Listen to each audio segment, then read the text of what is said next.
He boarded last. No entourage, no Rolex, no noise, just a weathered hoodie, a quiet walk, and a seat that shouldn't have been his, at least not to them. One passenger stretched his leg across the aisle to block him. The others? They watched and chuckled. But what they didn't know was that the man they mocked didn't just belong in first class. He helped build the sky they were flying through. He boarded last. No entourage. No noise. Just a slate-gray hoodie, worn at the cuffs. A black canvas backpack slung over one shoulder. Scuffed sneakers. And silence. His cap was pulled low, shadowing most of his face. No one looked up. No one needed to. In first class, passengers were already reclined, drinks in hand, laughter low and exclusive. The kind of laughter that assumes the world outside belongs to someone else.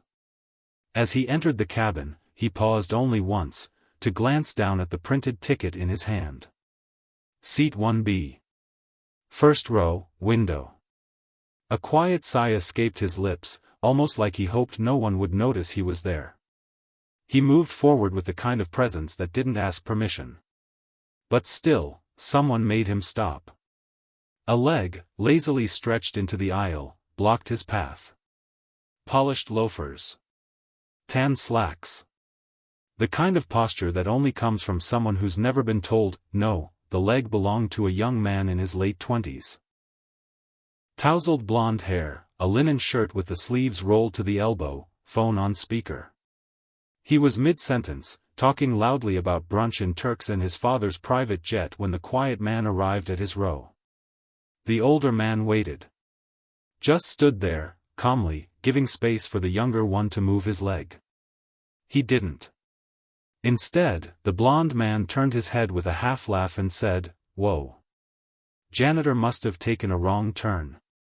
His voice was light, amused, and just loud enough to draw a few glances from across the cabin. He looked the older man up and down, hoodie, cap, plain backpack. Then let out a little smirk. Maintenance crews sitting first class now? There were chuckles. Muted, but audible. A woman in 2A glanced over, arched one brow, and looked away. The man didn't respond. He simply stood, one hand on his backpack strap, the other still holding his boarding pass. His posture was still. Not embarrassed. Not defensive. Just, still. The young man didn't move his leg. The older man spoke softly, "Seat 1B." The blonde leaned back, finally glancing at the ticket. "For real?" he asked, dragging out the last syllable. Then he laughed again. Didn't realize charity upgrades were back in style. He withdrew his leg, slowly, like it was a favor. "By all means." The man stepped forward without a word and lowered himself into the window seat. Leather cushions. Clean lines. A single moment of quiet before the young man in 1A leaned over and added, "Hope you don't snore, Gramps." Still, no reply. The man in the hoodie just turned slightly toward the window and let his eyes rest on the sky outside. The blonde tapped away on his phone, shaking his head. "I mean, damn. First class used to mean something." Across the cabin, a few passengers were watching now. Not because they recognized the man in the hoodie, but because of what he didn't do. He didn't react. Didn't glare. Didn't bite back. He just sat there, like he'd lived this scene before. Like he'd outlived worse. Behind his seat, a mother tried to quiet her fussy child. A tray clicked shut. Somewhere, ice clinked in a glass. The engines began their low hum of acceleration, and the flight attendants moved with purpose down the aisle. A tall woman in uniform paused at the first row. "Sir, may I see your ticket again?" Her tone wasn't harsh. But it wasn't friendly either. She was looking directly at the man in the hoodie. He handed it over without hesitation. 1B, he said quietly. The attendant examined it, then glanced at the other man in 1A, who raised both eyebrows as if to say, "You see?" She handed the ticket back. "Apologies," she said, then moved on. The blonde smiled wide. "Guess they'll let anyone up here now." No one laughed this time. The man in the hoodie said nothing. Just leaned back, closed his eyes, and exhaled through his nose. Somewhere under the fabric of that hoodie, under decades of silence and expectation and being underestimated, a small gold cross on a chain touched his skin. A gift from a father he buried long ago. A reminder of who he was, and who he didn't need to prove it to. And as the plane lifted off, climbing into the quiet blue beyond the clouds, the man in seat 1B sat still. He wasn't angry. He wasn't uncomfortable. He was waiting. And the rest of them, they had no idea what kind of flight they'd just boarded. The wheels had barely tucked in beneath the fuselage when it happened. Chase, he'd said his name loudly enough on the call earlier, was already reclining, bourbon in hand, swirling it like he was on a yacht instead of a commercial airliner. His laugh was big. His voice, bigger. He leaned back toward the man beside him in 1B and grinned. "Cheers," he said, holding the amber glass up. "To economic diversity. Gotta love progress." Across the aisle, someone snorted into their napkin. The flight attendant returned with a polished tray. 2 meals. She placed one in front of Chase, a medium-rare beef tenderloin, perfectly plated. Then she paused in front of the man in the hoodie, glancing at her manifest. "I'm sorry," she said flatly. "You must have pre-ordered the vegetarian?" "I didn't pre-order anything," the man replied, voice level. She blinked. Annoyed. "Well, we only have 1 beef entree left," she said, tone clipped. "Would you be okay with the salad?" Before he could answer, Chase leaned in, smiling wide. "Hey, give him mine," he said with mock generosity. "Guy probably doesn't get steak often." A few passengers chuckled. Not many. Just enough. The silence that followed was heavier than the joke deserved. The man in 1B looked at Chase for the first time, truly looked. Not with anger. Not offense. Just a long, still gaze, like he was reading something most people miss. Then he turned to the flight attendant and said, "I'll take the salad." She nodded and moved on. Chase carved into his tenderloin theatrically. "You know," he said through a mouthful, "when I saw you at the gate, I thought maybe you were one of those, what do they call them, motivational speakers? Ex-con, turned mentor. That vibe. Hoodies and redemption arcs." The man chewed his salad quietly. Swallowed. Took a sip of sparkling water. "I'm just passing through," he said. Chase nodded, amused. Right. Low-key. Mysterious. Totally not trying to be noticed while sitting in the priciest seat on the plane. Bold strategy. Across the aisle, a man in 2C chuckled into his wine. The man in 1B didn't respond. He turned back to the window, gaze fixed on the endless white clouds. Then came the flick. Subtle. Deliberate. As Chase stood to stretch before heading to the lavatory, his elbow knocked the glass of sparkling water off the tray. It tumbled forward, slow motion, landing directly in the older man's lap. Chase gasped theatrically. "Oh no," he said, hands raised. "Turbulence, right? Crazy." The glass rolled to a stop. The cold water soaked through the man's jeans. A few heads turned. One woman opened her mouth, then closed it. The flight attendant hurried over, but only to blot the seat cushion with a towel. Not a word to him. Not even a glance. Chase returned moments later, stretching again, sliding back into his seat like a king returning to his throne. "Man, these new cabins are tight.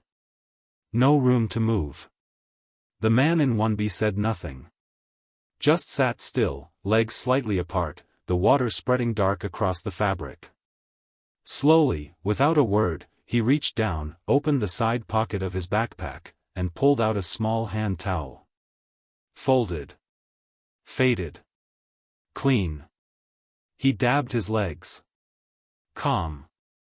Exact. No complaint. No question. But for the first time, the air around him began to shift. Not dramatically. Just enough. The laughs quieted. The glances lingered a little longer. From row 3, a child's voice whispered, "Mom, why didn't he get mad?" His mother didn't answer. She just stared ahead, eyes fixed on the man who refused to rise to anything but his own dignity. And still, he sat there. Damp. Silent. Unmoved. Somewhere beneath the calm, something older stirred. A memory. Sitting on the back pew at a funeral, too young to afford the suit everyone else wore. His father's voice echoing through the church, soft, proud, full of faith. "When they don't see you, son. God still does. And that's enough." He folded the towel again, placed it back in his bag, and looked out the window. The sky hadn't changed. But the temperature in the cabin had. By the time dessert carts rolled out, the cabin had settled into that curated hush, the kind that only existed in first class, just above the clouds, where comfort disguised cruelty in velvet tones. Chase was on his second bourbon, now reclining sideways, elbow draped over the armrest like the plane owed him the sky. Across the aisle, soft murmurs stirred. A couple leaned toward one another. The woman, wrapped in a cream shawl, tilted her head slightly toward 1B. "Does he look familiar to you?" she whispered. Her partner squinted. "Kind of, maybe. He's got that face. Quiet. Serious. Like Keanu Reeves?" The name landed like a pebble in still water, small, but noticeable. A man in 2C glanced over. The woman across from him lifted her head. A hum passed through the space. Curiosity. Not certainty. That dangerous in-between. And then Chase laughed. Loud. Mocking. "Oh come on," he said, twisting in his seat to face the row. "Y'all think that's Denzel Washington?" He gestured with his thumb without shame. "Please. If that's Denzel, I'm Morgan Freeman." There were chuckles. Not many. Just enough. Chase wasn't done. "Seriously? You think a guy like that just hops on a flight solo, in a hoodie, looking like he just got off a Greyhound bus? What is this, undercover billionaire airline edition?" He smirked and raised his glass. "I get it though," he added. "You dress poor, act humble, and bam, TikTok eats it up. I sat in first class pretending to be Denzel Washington to test how kind humanity is." Classic clickbait. The laughter this time was thinner. Less certain. Still, the man in 1B didn't move. Didn't flinch. Chase leaned in again, voice lower now, conspiratorial. "You know what this really is? Mystique marketing. He's probably some failed actor trying to go viral with a 'look how they treated me' moment. Just wait. There'll be a post tomorrow. Slow piano music. Black and white filter. Real tears." Across the aisle, the woman in the shawl lowered her eyes. It was quiet for a beat too long. Then the man in 1B turned. Not fast. Not confrontational. Just, deliberate. He faced Chase with the kind of stillness that made people feel suddenly smaller. "You assume a lot," he said. That was it. 4 words. Soft. Level. But the effect was immediate. Chase blinked. His smirk faltered. "Wait, how do you know my name?" No answer. The man had already turned back to the window, as if the conversation had ended before it began. Chase sat back, stung by something he couldn't quite name.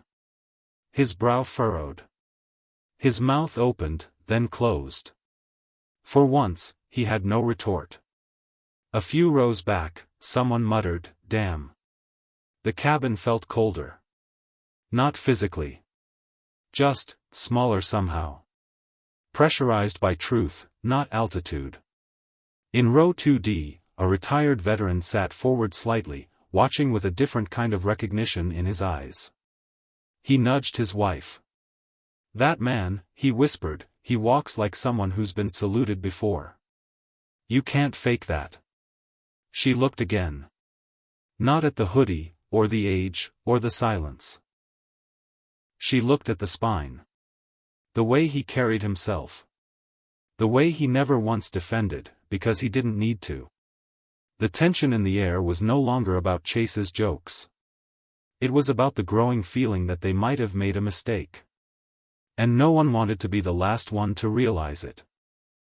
The cabin lights dimmed to a soft amber glow, bathing the rows in quiet gold. The clouds outside blurred into streaks of pale silver. Somewhere, utensils clinked against china, but the mood had shifted. There were fewer conversations now. Fewer laughs. Just the steady hum of altitude, and the uncomfortable weight of things left unsaid. Chase hadn't spoken since the last exchange. His fingers tapped the armrest, restless. His bourbon sat untouched. Whatever buzz he'd built was quickly dissolving into something colder. Then the chime came. A soft tone from the ceiling.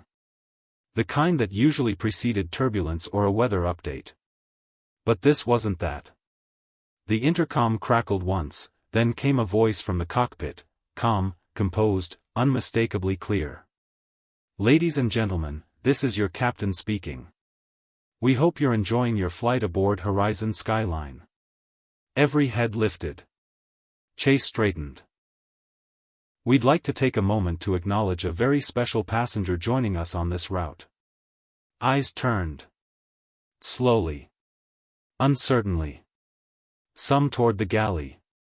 Others toward seat 1B.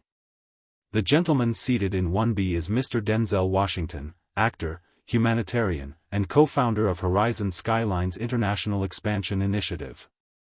There was a pause. The kind of pause that lets oxygen drain from a room. This aircraft, and 7 others in our fleet, exist in part because of his vision, investment, and leadership in designing a travel experience rooted in dignity, accessibility, and quiet excellence. We thank you, Mr. Washington, for flying with us today. Click. Silence. Actual silence. A fork fell in row 3. No one moved to pick it up. Chase's mouth parted slightly, but no sound came out. He turned, slowly, toward the man he had called a janitor. The man he'd soaked in water. The man he'd laughed at, mocked, and reduced to a viral stunt in his own mind. Denzel didn't move. Didn't smirk. Didn't blink.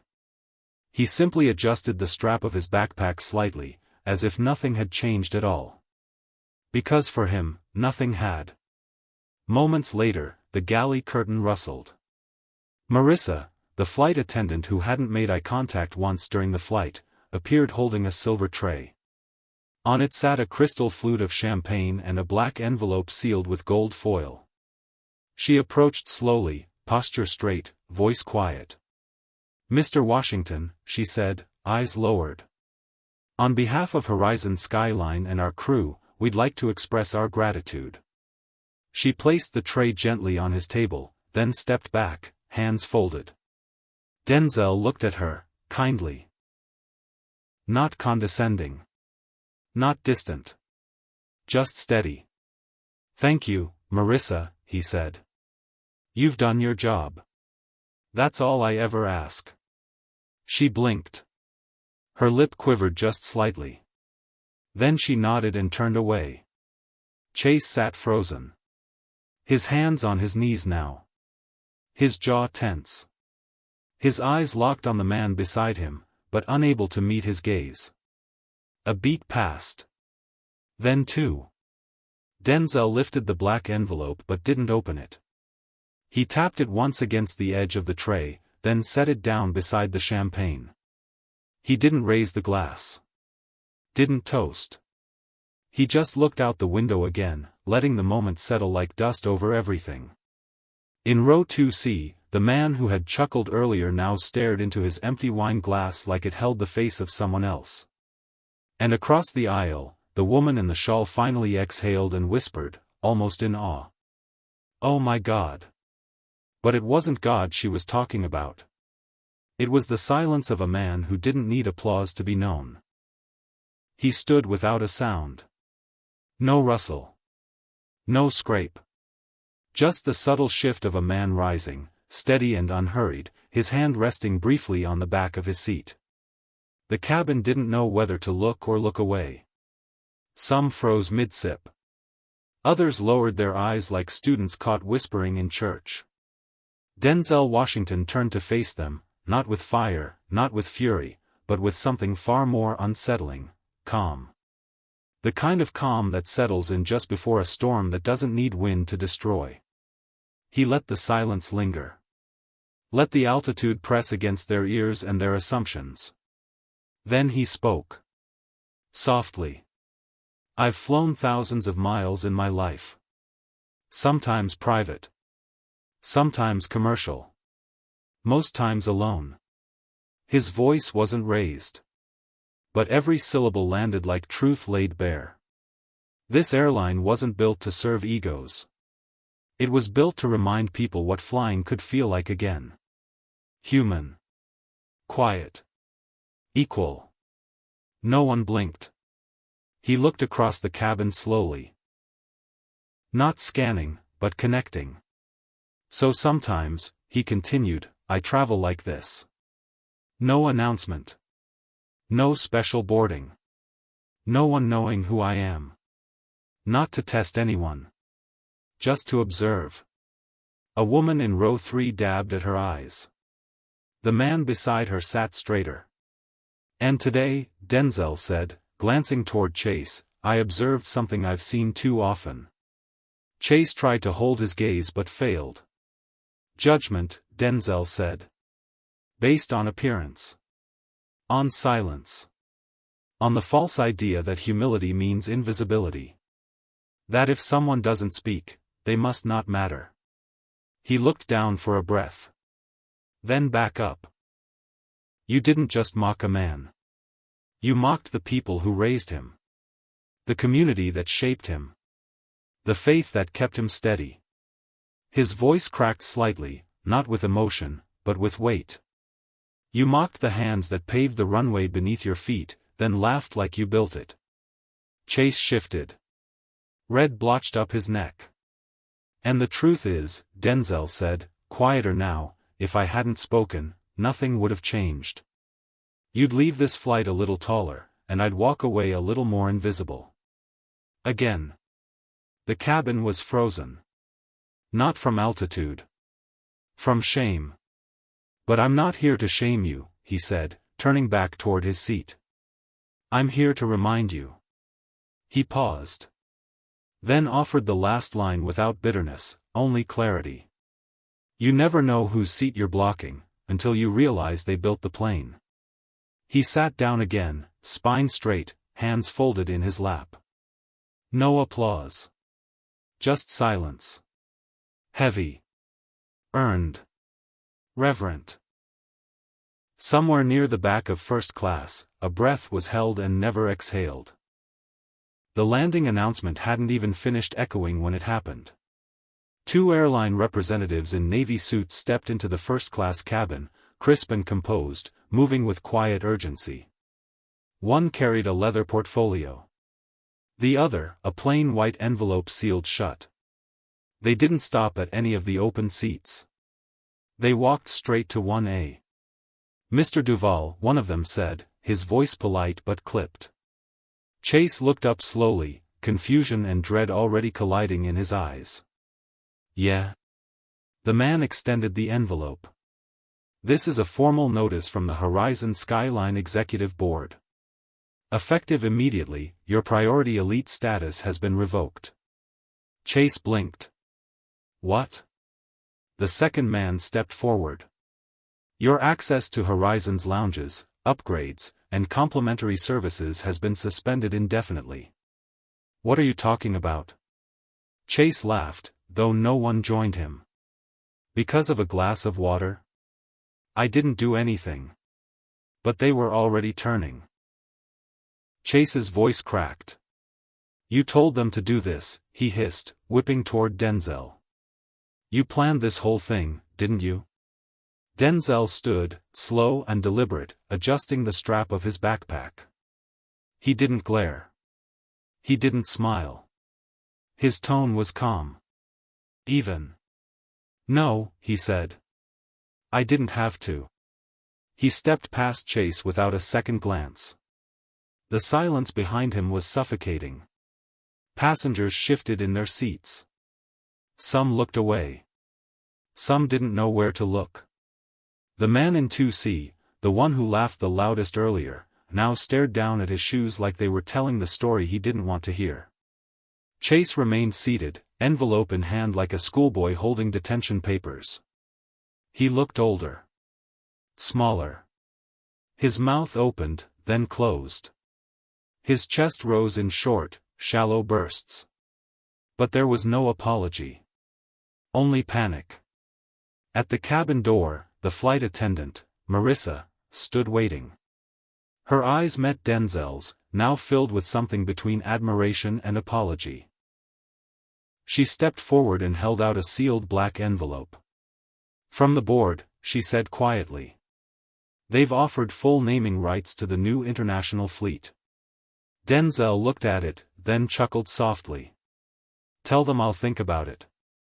He didn't take the envelope. He didn't need to.